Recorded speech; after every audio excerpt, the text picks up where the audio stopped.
Discurso de Swami Vivekananda en el Parlamento de las Religiones del Mundo de Chicago de 1893.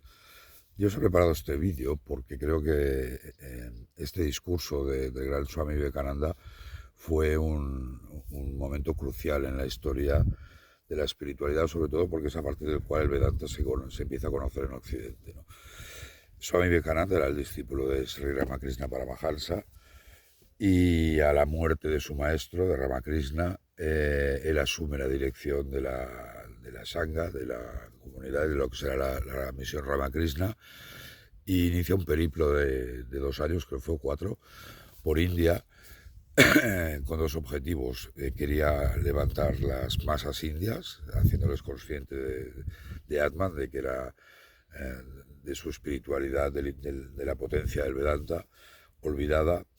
Y en el viaje pues se le explican que se va a realizar un parlamento de las regiones del mundo, y entonces decide ir allá, obtiene fondos y como un humilde monje va a Chicago. De hecho, coge un barco, llega a Chicago y prácticamente sin un duro en el bolsillo. Creo recordar que la noche anterior al speech del Parlamento de las Religiones de Chicago, creo que tuvo que dormir en la calle.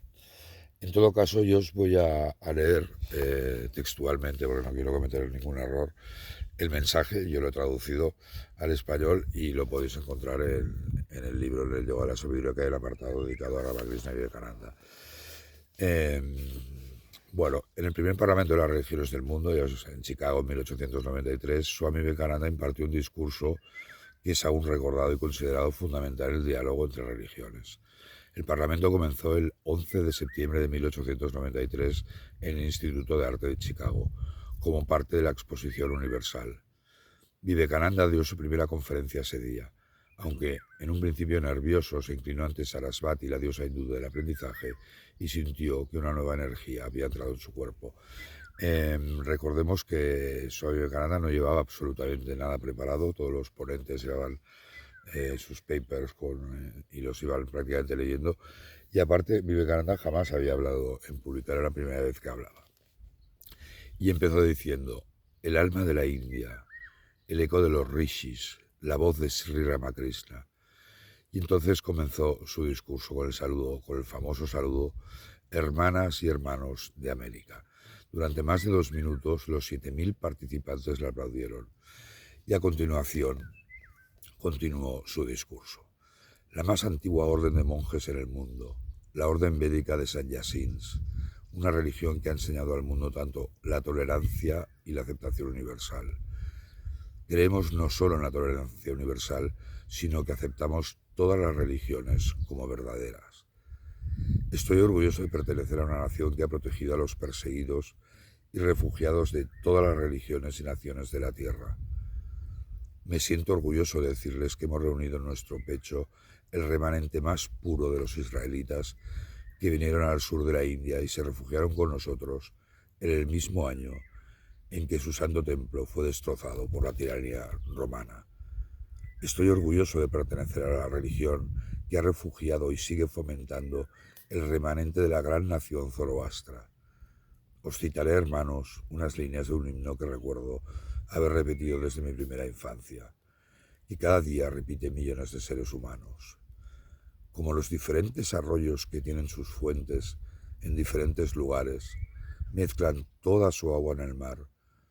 Así que, oh Señor, los diferentes caminos que los hombres toman a través de diferentes tendencias, aunque se separen o aunque aparecen torcidos o rectos, todos conducen a ti.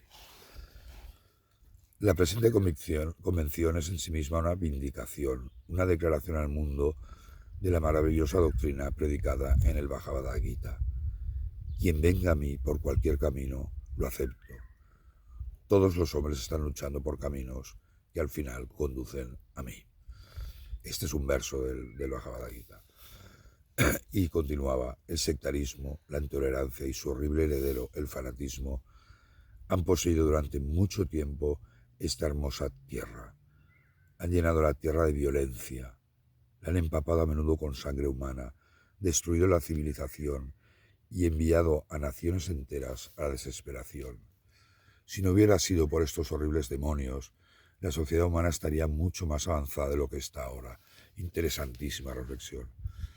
Y continuaba, pero su tiempo ha llegado y espero fervientemente que la campana que ha sonado esta mañana en honor a esta convención sea la muerte de todo fanatismo, de todas las persecuciones, con la espada o con la pluma. Soy hindú y me siento bien. El cristiano tiene que ser un buen cristiano. El musulmán tiene que ser un buen cristiano. El hinduismo no puede vivir sin el budismo y el hinduismo no existe sin el budismo. Es un extracto de uno de los discursos que dio y ya os digo, a partir de ahí Vivekananda hará 2 largas estancias en Estados Unidos y empezará a abrir diferentes centros Vedantas. Casi todos ellos funcionan hoy en día y es ese momento histórico en el que Vivekananda hace una serie de ensayos sobre el Raja Yoga, sobre el Bhakti Yoga, sobre el Parabhakti, sobre el Jnana Yoga. Fabuloso es el ensayo que hizo sobre la unidad y la diversidad. Y además, en sus múltiples charlas y conferencias, tuvimos la suerte de que se registraron todas sus palabras, todas sus conferencias, las cuales se han ido editando y yo personalmente he traducido casi todas al español. En resumen, Vivekananda, heredero de Ramakrishna, es quien da a conocer el Vedanta, el Gita, el Raja Yoga, las sutras de Patanjali incluso en Occidente, y además decía cosas interesantísimas, ¿no? Por ejemplo, que el futuro debería pasar por la armonía entre la ciencia occidental y la espiritualidad hindú, o que India tenía un papel que jugar, que es ser la potencia espiritual del mundo, y ambas se están cumpliendo. Muchísimas gracias. Om Namaste.